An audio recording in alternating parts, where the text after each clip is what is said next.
नमस्कार। कटक सदर विधायकों द्वारा कंदरपुर मंडल में दुईटी प्रकल्पर उद्घाटन और गोटेर शिलान्यास।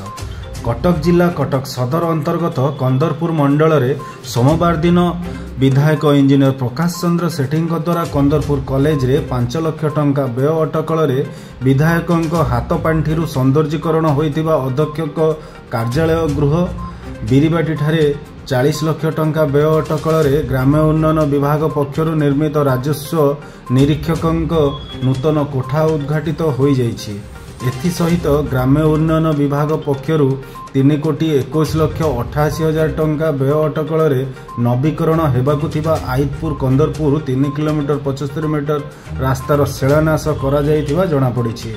एथिरे कंदरपुर मंडल सभापति निरंजन राउल, प्रतिनिधि सुरेश जेना, बीजेपी कृषक मोर्चा राज्य उपसभापति ऋषिकेश जेना, कटक सदर आत्मा सभापति रमाप्रसाद विश्वाल, जोगेन्द्रनाथ भोई, अक्षय जेना, कंदरपुर सरपंच सुभाषिनी राउत, निमाई महापात्र समेत ग्राम्य उन्नयन विभाग अधीक्षक जंत्री इंजीनियर सुधाकर नायक, अधीक्षक जंत्री इंजीनियर सोनाली नंद, कनिष्ठ जंत्री इंजीनियर मानस रंजन चौधरी प्रमुख जोगदे थिले। कटक संजीत दास को रिपोर्ट, खबर लाइव।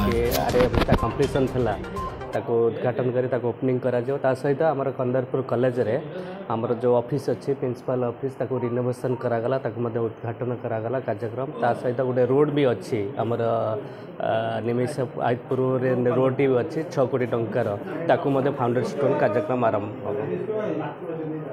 आमर जेतिक कार्यक्रम वर्षा दिन पूर्व सरिया कथा बहुत प्रोग्रेस होती प्राय कंप्लीट हो गोटे 1-2 मंथ भितर जेतिक कच्चा रास्ता अच्छे पक्का करने आम पूरा जाए प्रोजेक्ट गुड़ा ता सहित भी डेवलपमेंट काम गुड़ाक आपण आरडी रोड निहाती 35 किलोमीटर एवं फाउंडेशन स्टोन करा जाउछे। ता सहित ब्रिज 6टा भी अच्छी आरडी ता भी फाउंडेशन स्टोन करा जिवो, कार्यक्रम करा जिवो। विभिन्न कार्यक्रम प्रोग्रेस चली लास्ट 6 मास बहुत डेवलपमेंट करा विधायक प्रचेषा आइतपुर कंदरपुर जो रास्ता अच्छी ग्राम उन्नयन विभाग ये संकीर्ण थिला, बहुत दिन आशा आज पूरण होगा जाऊँगी। जेहेतु यहाँ मुख्य रास्ता पंचायतर एवं ये रास्ता पर 3-4टी पंचायतर जनसाधारण निर्भर करती, गोटे गाड़ी गले आ गोटे गाड़ी आसवा संभवपर नुह। आम विधायक को ए विषय में अवगत कराइलु। प्रचेषा पाखापाखि 3 कोटी ऊर्ध्व टंका व्यय ये रास्ता प्रशस्तीकरण आज होउची। विधायक आज एठी कटक सदर इंजीनियर प्रकाश चंद्र सेठी से शिलान्यास करेंगे एवं आमर समस्त बहुत दिन दाबी पूरण होपर। बिरीबाटी नूतन आरआई ऑफिस रेवेन्यू विभाग से उद्घाटन हम, से कम सरी जाइए। ठीक से कॉलेज प्रिंसिपाल रूम जो थिला नवीकरण विधायक द्वारा हो जाइए।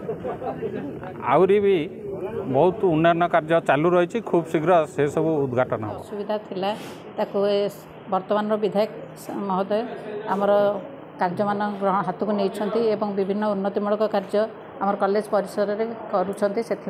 अशेष अशेष धन्यवाद विधायक महोदय को।